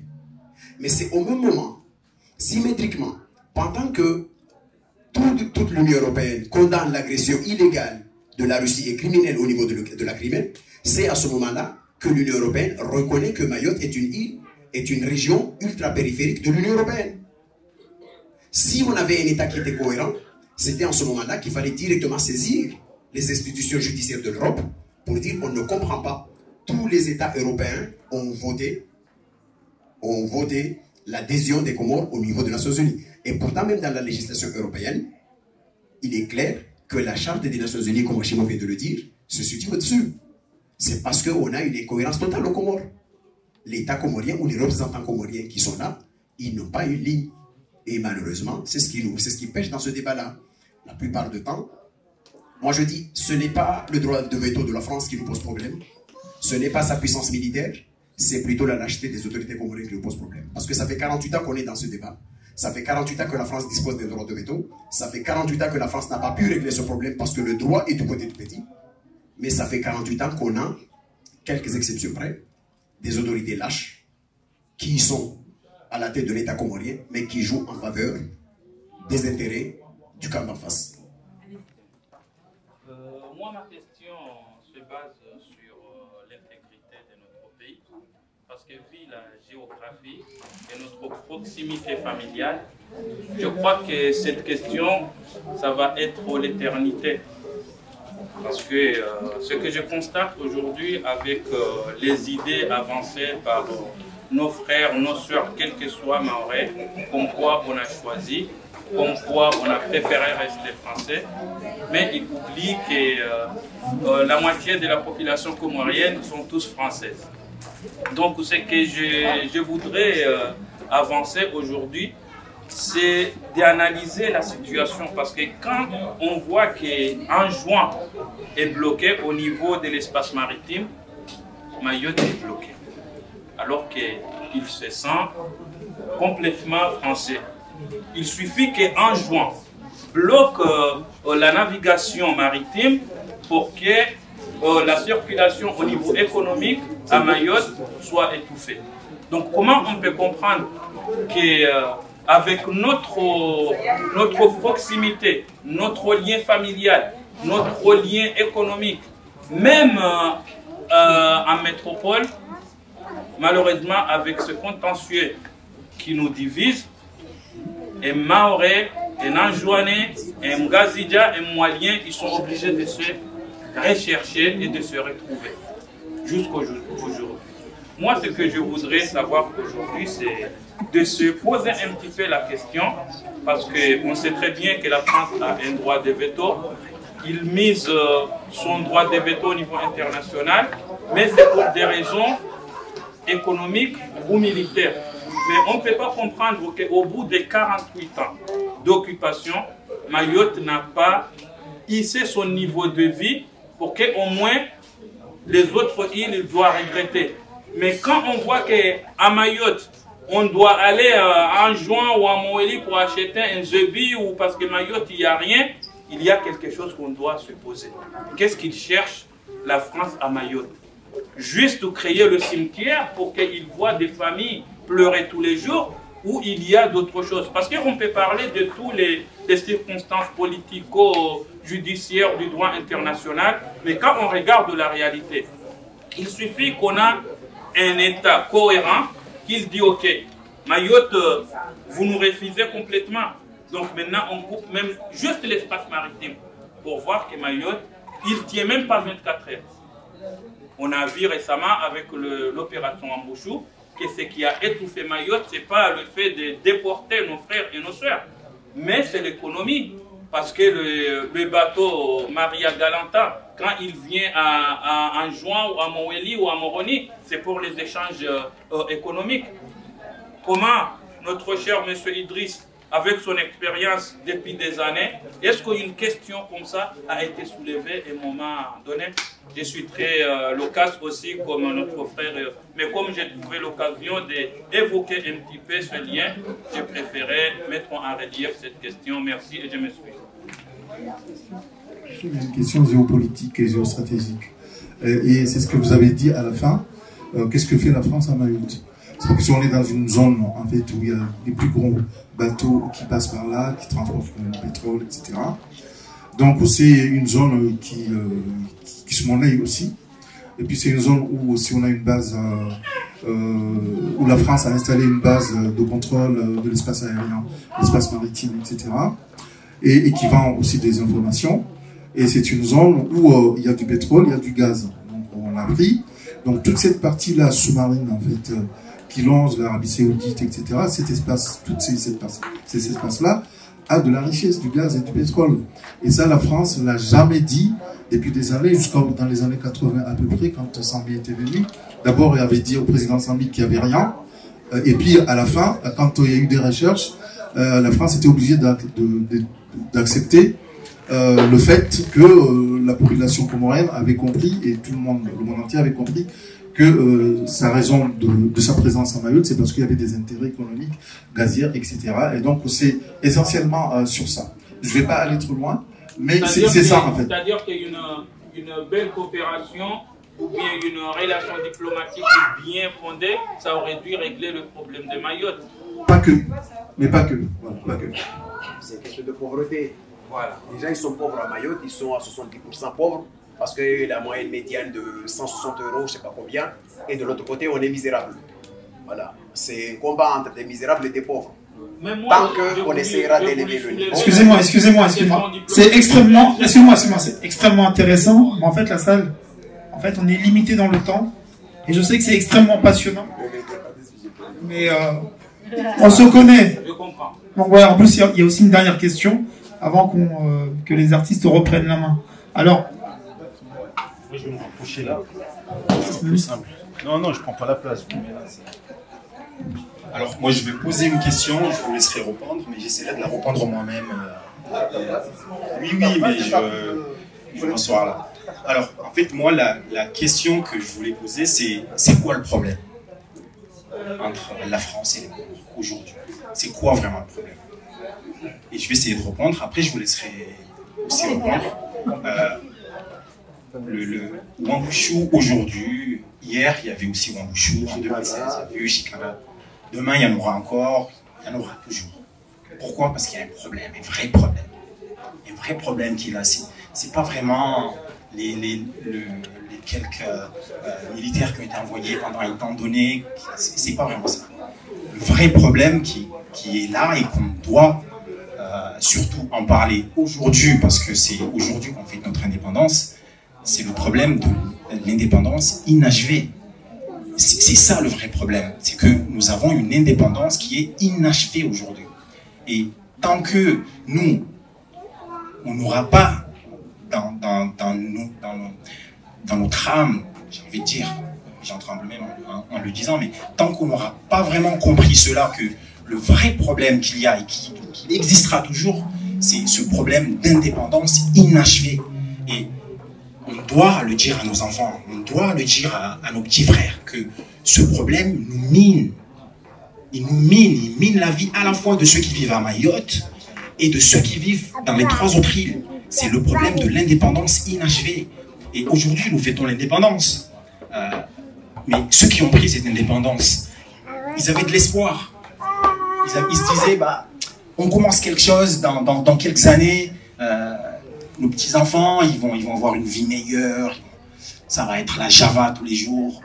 Mais aujourd'hui, si de là-haut, ils nous regardent, ils se disent, mais qu'est-ce qui s'est passé?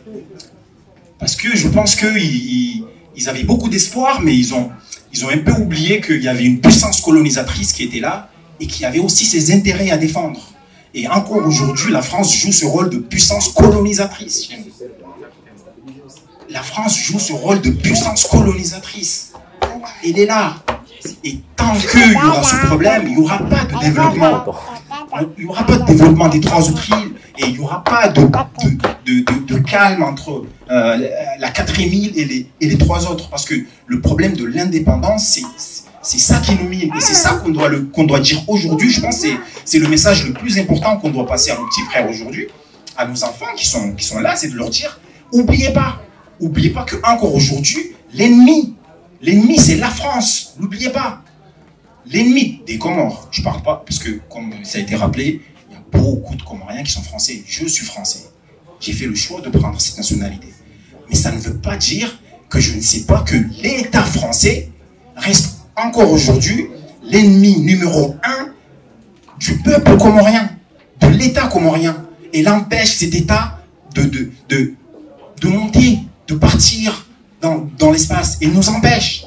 Parce qu'on sait très bien que la France ne peut pas garder Mayotte s'il laisse les 3 autres îles se développer. C'est impossible. Donc, il empêche les 3 autres îles de se développer pour pouvoir garder ses intérêts à Mayotte, pour pouvoir garder ce centre d'écoute qui est très stratégique et qui est à Mayotte, le centre du Badamier, que peut-être beaucoup de personnes ne connaissent pas, mais c'est un point central des intérêts de la France dans cette petite zone. Donc ne l'oublions pas. Mes enfants, ils sont derrière, ils sont en train de jouer, mais j'aurais voulu qu'ils soient là pour entendre ça. Mais aujourd'hui, la France, c'est notre ennemi. L'État français, pas les Français. Je ne parle pas des Français. Je parle de l'État français. C'est l'ennemi principal que nous avons. C'est l'ennemi principal. C'est eux qui empêchent les Comores d'avoir vraiment une indépendance accomplie. Donc, et je vais en finir, après je vais vous laisser continuer.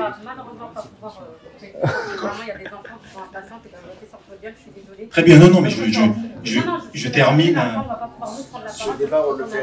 D'accord. Donc je vais terminer sur ça. Aujourd'hui, nous fêtons 48 ans d'indépendance, mais c'est une indépendance qui n'est pas finie. Et qui dit indépendance pas finie, dit qu'il faut qu'il y ait des hommes, des femmes qui se tiennent debout et qui luttent pour que cette indépendance finisse. Nous devons se tenir debout, nous devons lutter pour que cette indépendance s'achève complètement. Parce que tant que cette indépendance restera inachevée, on n'aura pas de pays, on n'aura pas de Comores. On n'aura pas de Comores. Et je vous appelle, il y en a beaucoup des patriotes. On en a eu avant, qui se sont battus. Qu'est-ce qu'on leur dirait aujourd'hui si nous, on ne fait rien? C'est à nous de prendre la suite, c'est à nous de se relever et de dire que on a un pays, ce pays ne sera jamais complet tant que son indépendance sera encore inachevée.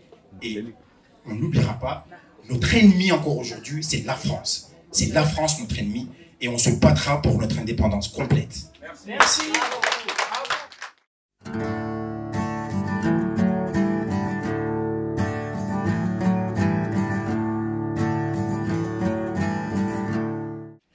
Le vrai colonel. Hein. Bonsoir. Je vais vous lire un texte que j'ai écrit quand je préparais mon voyage pour venir en France. Plus fort, colonel. Ouais. Inuyahahu yebarua. Sibamba sahare na subaia. Sianti hashiromani na makalima ya maua. Inuyahahu yebarua. Sibamba sahare na subaia. Sianti hashiromani na makalima ya maua. Ye makalima. Siyafikiri harmatabu na usikini. Siyatungua harufu ya laini. Siyahimisa jalanglangi na asmini. Ngamhusumiyo leo jitwahani yasini.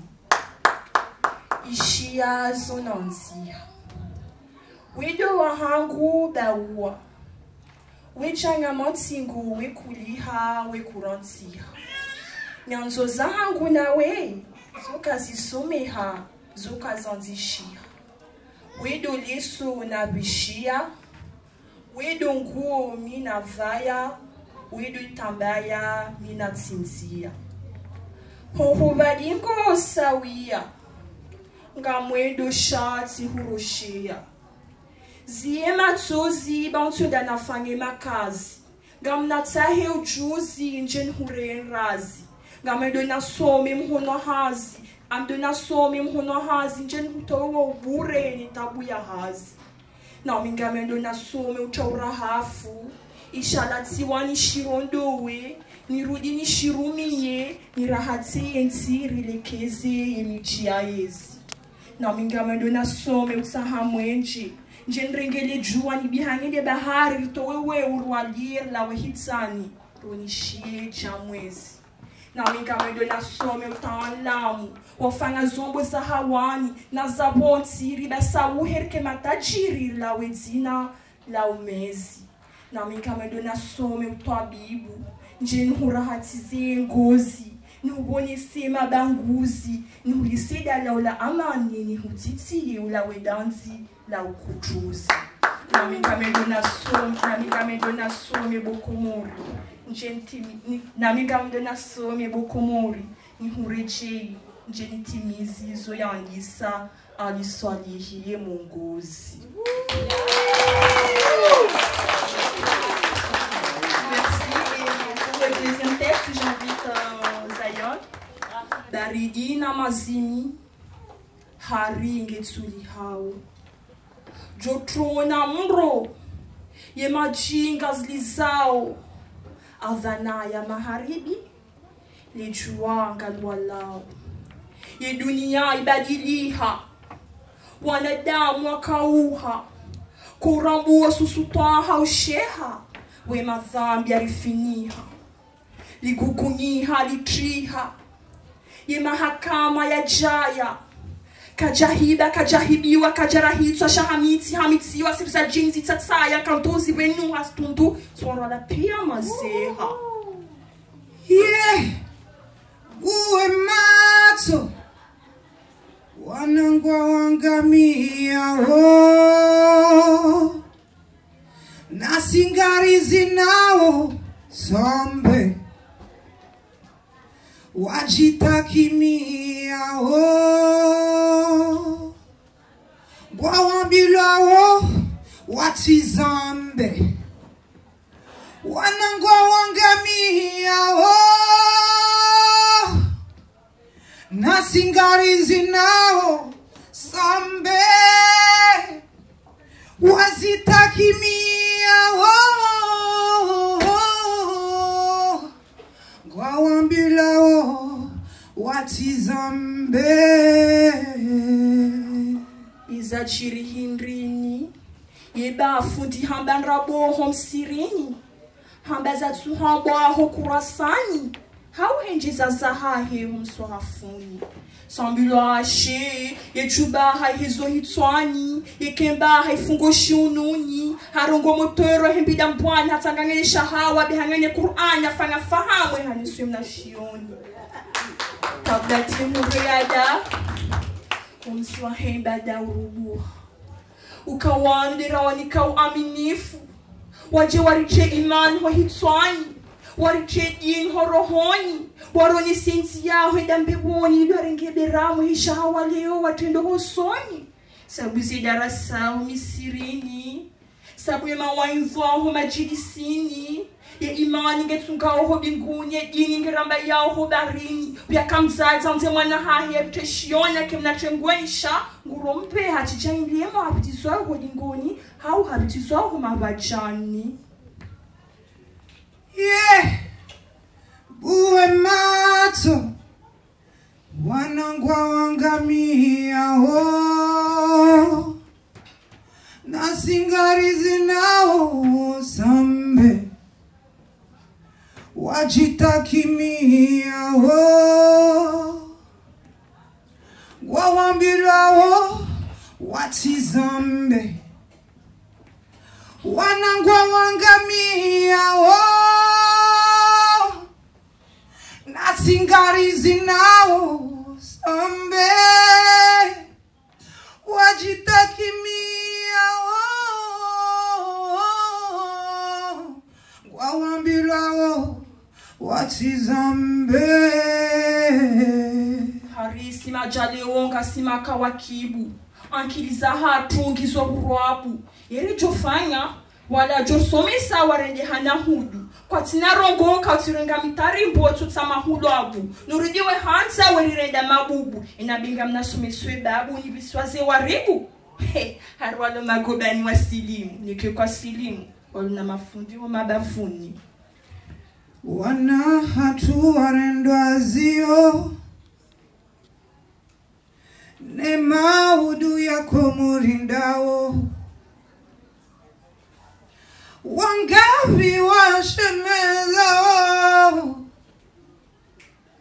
hatwaringio unurilio hatwaringio unurilio hatwaringio uwe macho hatwaringio uwe macho hatwaringio uwe macho hatwaringio.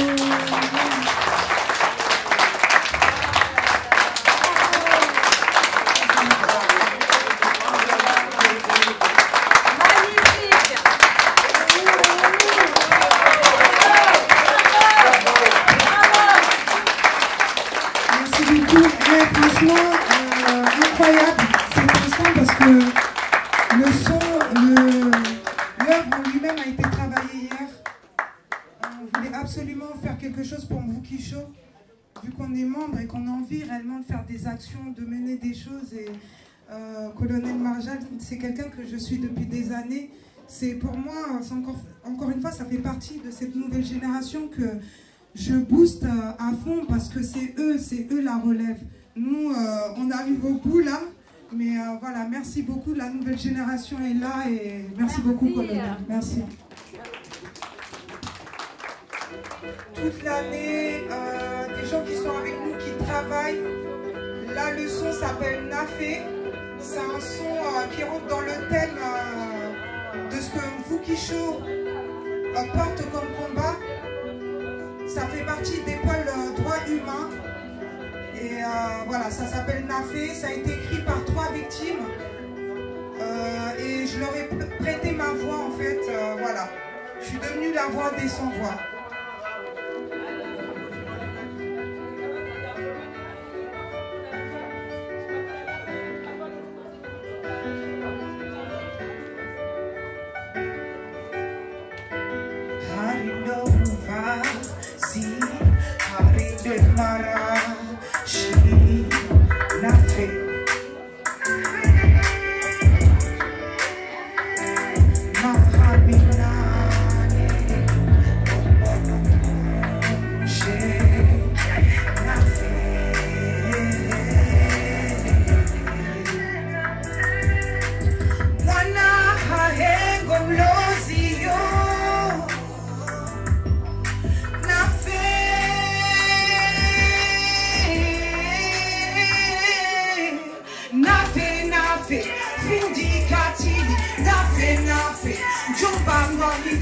Nafe, Baba Zuluma na wafe. Pia, nafe, Fuji Kati, nafe, Joba Mwahitso, nafe, Baba Zuluma na wafe. Bang, bang, I shot you, bang, bang, Udavos, bang, bang, and now, not. Bang, bang, I shot you, bang, bang, Ulangu Hobos, bang, bang, and now Mati, Favita, yeah, Uluma,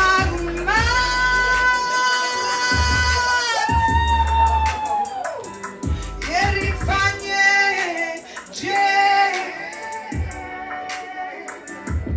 Sirikali wadaza Yerifanye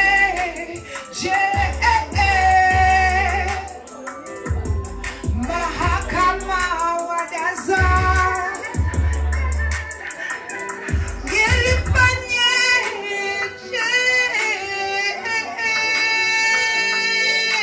Ulema wadaza Erifanye Ulumala yelu Erifanye Avu Nafe Fuji Kati Nafe Jumba Mwahito Nafe Baba Zulumana wafe Pia Nafe Fuji Kati Nafe Jumba Mwahito Nafe Baba Zulumana wafe Pia Pia. C'est un message de victime.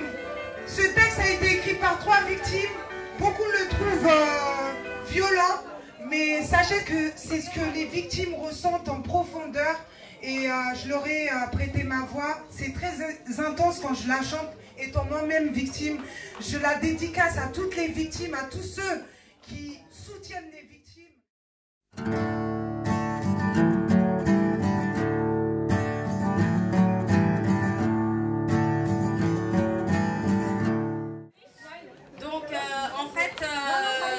L'année dernière, pour ceux qui n'ont pas fait attention, et je pense qu'il y avait quelques-uns dans la salle qui ne savent pas forcément, on est parti aux Comores en partenariat avec l'association Langue et Langue, Nourdine, avec le Bibliobrousse.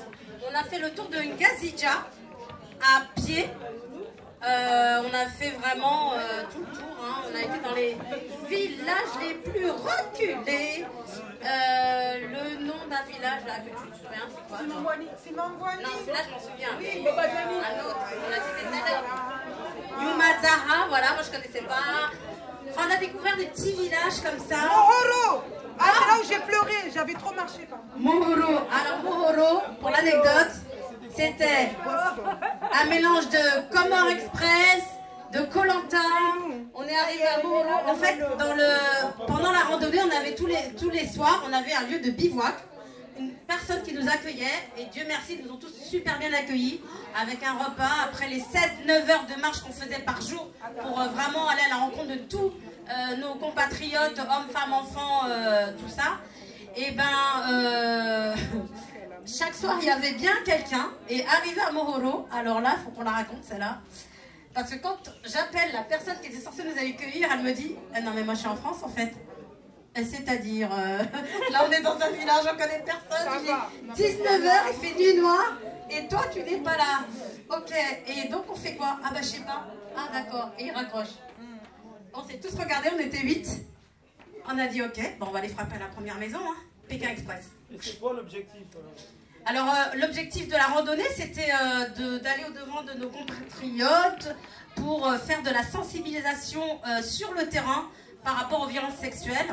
Ce fléau qui est mondial, rappelons-le, ce n'est pas que chez nous, ce n'est pas que dans la communauté comorienne que ça existe dans le monde entier. Mais comme on dit, on commence par balayer devant sa porte pour pouvoir aller s'occuper d'ailleurs. Donc on commence par la communauté. Dans la communauté, malheureusement, très malheureusement, c'est très présent. Et nous voulons et nous nous battons tous les jours pour sensibiliser au maximum nos familles, pour vraiment être dans la préservation, dans l'éducation des enfants, pour que les enfants sachent, et c'est le message qu'on a donné à chaque endroit où on allait, il faut que les enfants sachent que personne n'a le droit de toucher leur corps, même une jambe, même un bras, personne.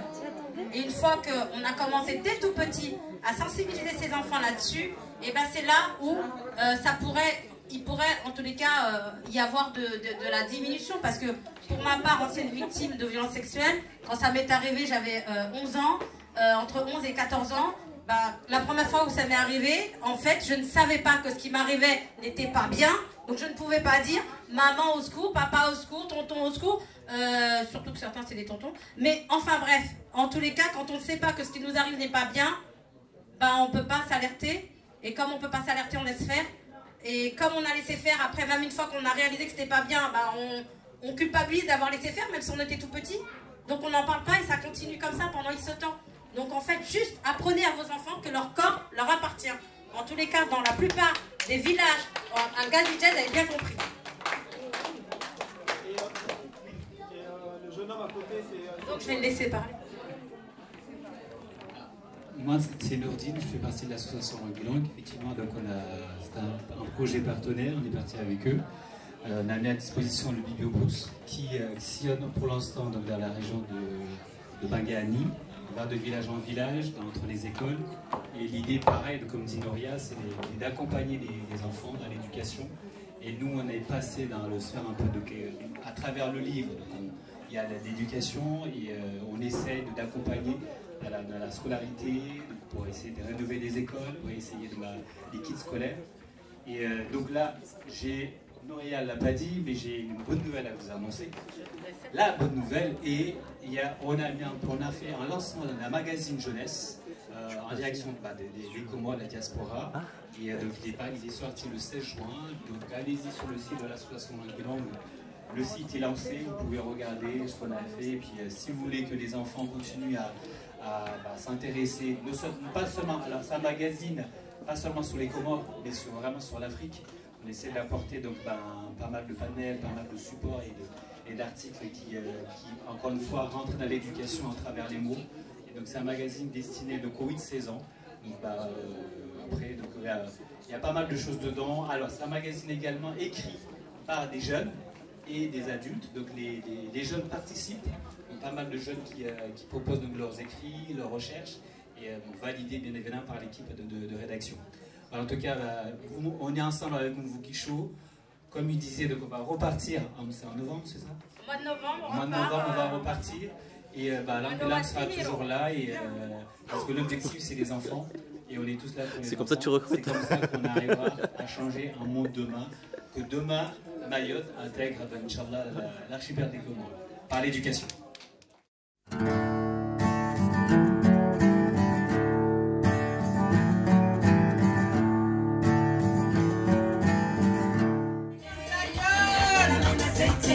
Colonel Marjan.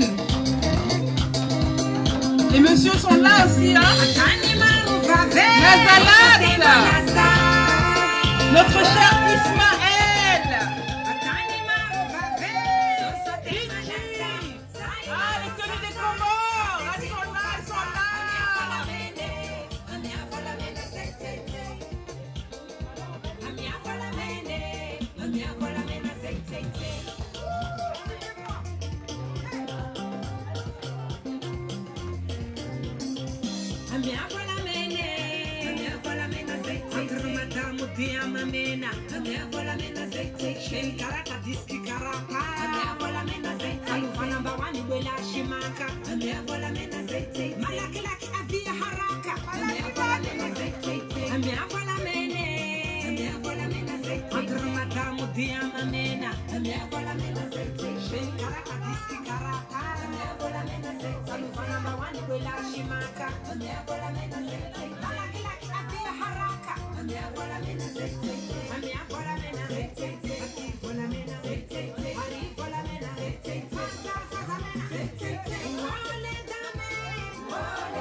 Écoute,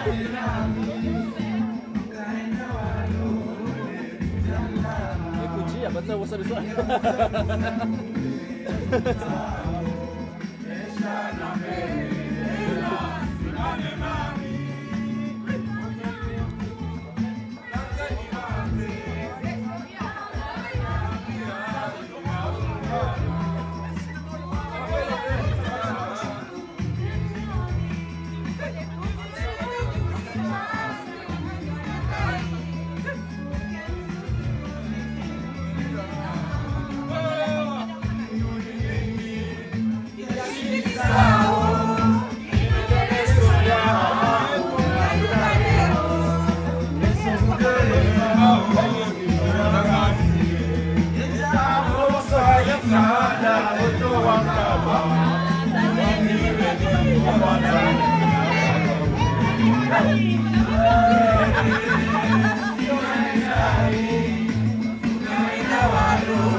Franchement, je compte sur vous pour garder cette hargne, cette pêche.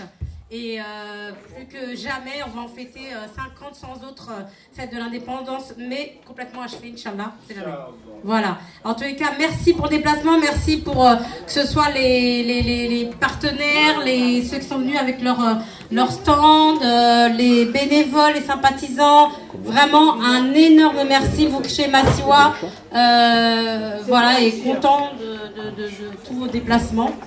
Et maintenant, pour nous suivre, vous savez, à l'accueil, il y a des petits dépliants. Vous pouvez faire le QR code si vous êtes écolo. Comme ça, vous avez le dépliant sur QR code ainsi que tous nos réseaux. Et voilà, on compte sur votre soutien. Parce que du soutien, on n'en a jamais assez, tout simplement. Donc, voilà. Étant donné qu'effectivement, on travaille sans subvention, au moins, si on a le partage et le soutien et les aides pour tout ça. Mais on veut quand même des sous, hein, les amis. Donc, à très très bientôt. Merci pour tout. On clore cette journée et à très vite.